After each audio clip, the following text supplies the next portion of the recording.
అందరికీ నమస్కారం.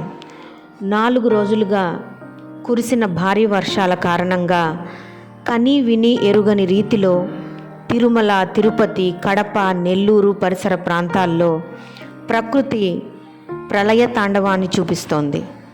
ఈ ప్రకృతి విధ్వంసానికి ఎన్నో తిరుపతిలోని రహదారులు, దారులు జలమయమయ్యాయి.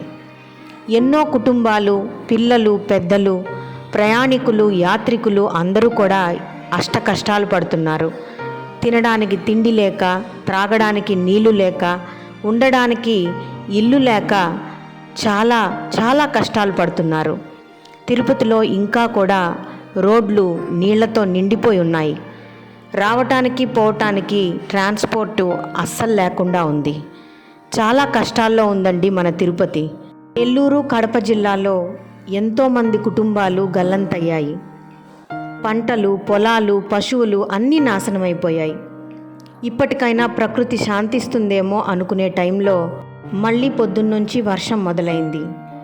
అసలే రాయల చెరువు కట్టకు గండి పడింది అంటున్నారు.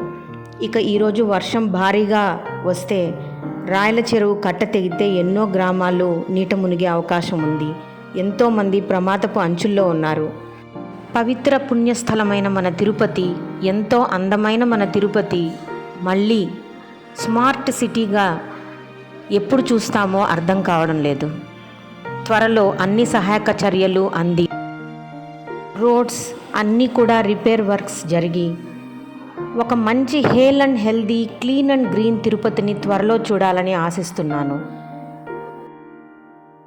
ఇప్పటికైనా ప్రకృతి శాంతించాలని, ఎవరూ ఏ ప్రమాదానికి గురి కాకూడదని ఆ దేవదేవుడు ఏడుకొండల స్వామిని ప్రార్థిస్తున్నాను.